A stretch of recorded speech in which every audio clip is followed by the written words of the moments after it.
Kemudian untuk sholat-sholat sunnah yang tidak disyariatkan berjamaah itu semisal sholat duha, kemudian sholat rawatib, sholat tasbih, sholat tahajud, teman-teman ya. Nah, kemudian dalam kitab Majmu' al-Muhadzab ya. Assalamualaikum warahmatullahi wabarakatuh. Halo teman-teman, ketemu lagi dengan dua Bang Desa ya di channel Mr. Good. Yuk mari kita ngobrol di channel ini. Jangan lupa kopinya, jangan lupa cemilannya selalu dibawa. Tetapi tetap share, serius tapi santai. Bolehkah sholat duha berjamaah? Nggak boleh.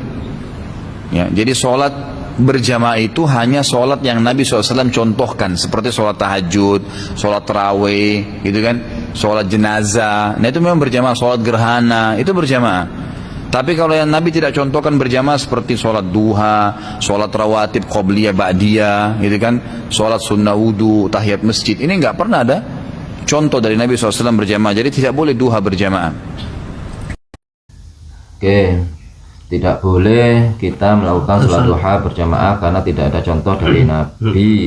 Kata Pak Holid, Katanya nggak boleh bos. Berarti ya, kalau di sekolah-sekolah itu mengadakan sholat duha berjamaah sebelum masuk nggak boleh. Nggak boleh. Haram kata Pak Holid, haram karena nggak ada contoh dari Nabi katanya.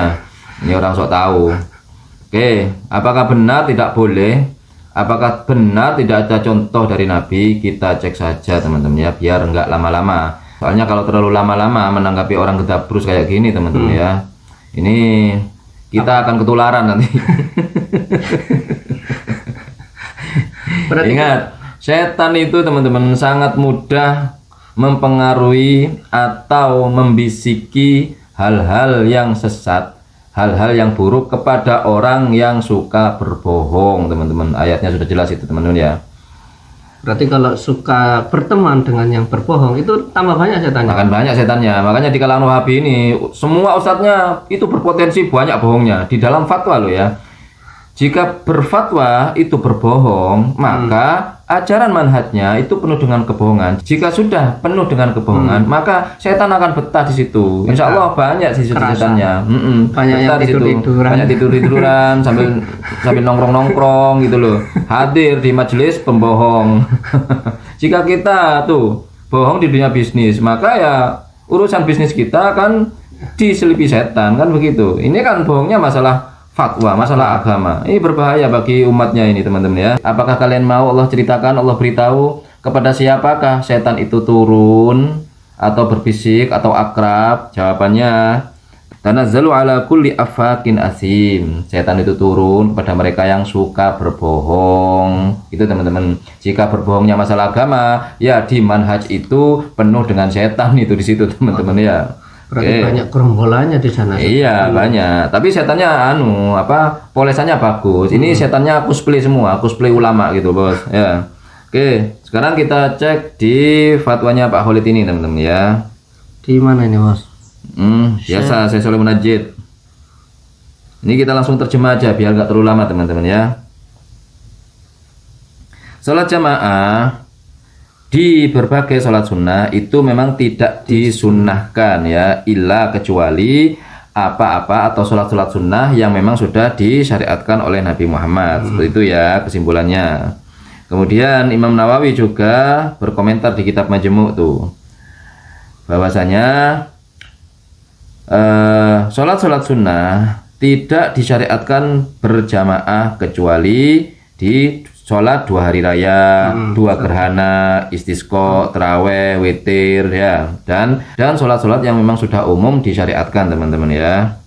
Kemudian lalu sholat duha ini bagaimana?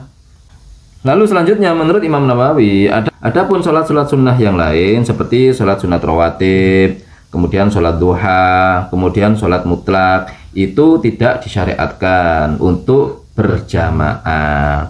Akan tetapi boleh melakukannya teman-teman ya. Dan tidak makruh sama sekali. Boleh. Gak makruh bos. Ya makanya boleh. Kalau nggak makruh ya boleh. Gak kan dosa. begitu. Nggak dosa.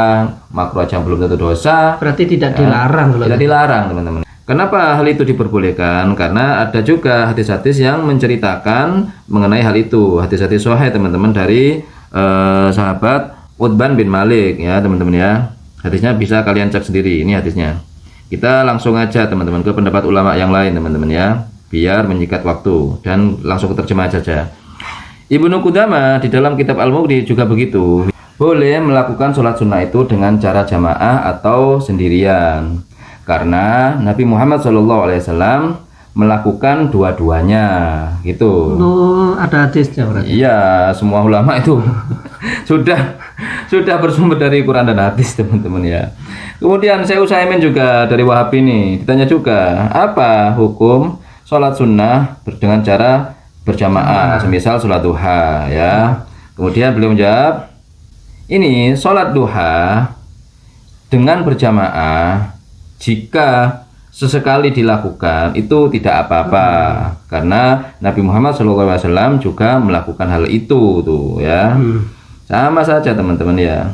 Nah, akan tetapi wal aslu fi sholatin nahari annaha sirya, dan akan tetapi asal melakukan sholat sunnah itu harus mengikuti sebagaimana sholat fardu di siang hari, tidak boleh dikeraskan teman-teman, karena sholat fardu di siang hari kan sir itu tidak jahar ya, suaranya itu pelan, hampir tidak ada suaranya. Oke. Kemudian kita cek di NU teman-teman, di NU online sholat duha berjamaah apakah boleh? Ini penulisnya adalah Ahmad Karomi teman-teman ya. Kita langsung aja ke intinya. Sholat sunnah duha adalah salah satu sholat sunnah muakkad, yakni sholat sunnah yang sangat dianjurkan oleh agama Islam, sebab di dalamnya adalah sholat sunnah duha terkandung banyak keistimewaan. Berarti intinya hukumnya sunat muakkad. Keistiqomahan sholat duha itu tidak sekedar dilakukan secara individu, namun juga dilakukan secara berjamaah. Pertanyaannya, bagaimana hukumnya sholat duha dengan berjamaah? Terkait hal tersebut, seperti yang telah diketahui para ulama, membagi dua jenis sholat sunnah, yakni dianjurkan berjamaah dan tidak. Beberapa sholat sunnah yang dianjurkan secara berjamaah sudah kalian tahu sendiri ya, Idul Fitri dan lain-lain itu teman-teman ya. Kemudian untuk sholat-sholat sunnah yang tidak disyariatkan berjamaah itu semisal sholat duha, kemudian sholat rawatib, sholat tasbih, sholat tahajud teman-teman ya. Kemudian dalam kitab Majmu' Al-Muhadzab ya, ini disebutkan, kita langsung ke terjemahnya aja teman-teman biar gak panjang-panjang. Para ulama mengatakan sholat sunnah itu ada dua jenis. Pertama disunahkan berjamaah, kemudian yang kedua tidak disunahkan berjamaah. Lantas apakah orang yang melaksanakan sholat duha secara berjamaah hukumnya tidak boleh? Jawabannya, sholat sunnah duha secara berjamaah itu hukumnya boleh, akan tetapi tidak mendapatkan pahala berjamaah atau fadilahnya berjamaah. Meski demikian bukan berarti tidak mendapatkan pahala sama sekali. Orang tersebut tetap mendapatkan pahala dari unsur yang lain, yaitu unsur mendidik, sebab mengajak orang lain untuk sholat duha berjamaah itu terdapat unsur edukasi dan mendidik agar masing-masing terbiasa melaksanakan sholat duha. Fenomena sholat duha berjamaah ini memang marak di beberapa, mungkin satu dekade ini ya, satu dekade ini di dunia pendidikan, mulai dari kalangan SD, SMP dan ke atasnya itu memang guru sekarang ini saya apresiasi teman-teman ya. Soalnya sekarang itu lebih untuk membentuk karakter, Mas. Nah, jika anak itu hanya dituntut untuk mengerjakan sholat fardu ya, maka mereka tidak akan mengenal nanti takutnya. Walaupun mereka sekolah madrasah tuh ya, di madrasah emang diajarkan, tapi prakteknya kan pagi gitu loh. Prakteknya pagi itu di sekolah SD. Jadi di sini harus bersinergi antara pendidikan agama, madrasah atau madin dan yang lain dengan pendidikan SD tuh. Ya ini bagus, ini kolaborasi saya kira ini Bos ya. Karena apa? Untuk memperkenalkan anak prakteknya seperti apa sholat duha itu kan begitu Bos ya. Jika sholat sendirian di rumah nggak mungkin serius nantinya kan gitu, karena sendirian buru-buru segala macam, kalau waktunya mendesak, jadi kurang efisien, kurang efektif. Tapi kalau di sekolah dengan cara berjamaah itu satu, ada rasa persatuannya, kemudian bisa membentuk kepembiasaan. Ya, bisa membiasakan diri nanti jika sudah tidak sekolah lagi itu bisa sholat duha begini caranya. Kan seperti itu teman-teman ya. Kemudian mereka juga akan diingatkan bahwasanya sholat duha ini sholatnya untuk minta rezeki agar orang tua itu kalian tuh rezekinya lancar. Kan banyak sebenarnya teman-teman ya yang hikmah-hikmah yang didapat dari pelaksanaan ini. Jadi jika ada seorang ustadz yang tidak memperbolehkan ini, ya nggak usah didengerin teman-teman. Dia asbun aja, asal bunyi tanpa referensi juga kan. Makanya saya bilang apa kemarin? Kalau seorang ustadz di atas mimbar ditanya terus, jawab terus, bohong itu, dabrus sudah. Sudah pasti dabrus teman. Karena apa? Otaknya yang bukan mufti terutama ya.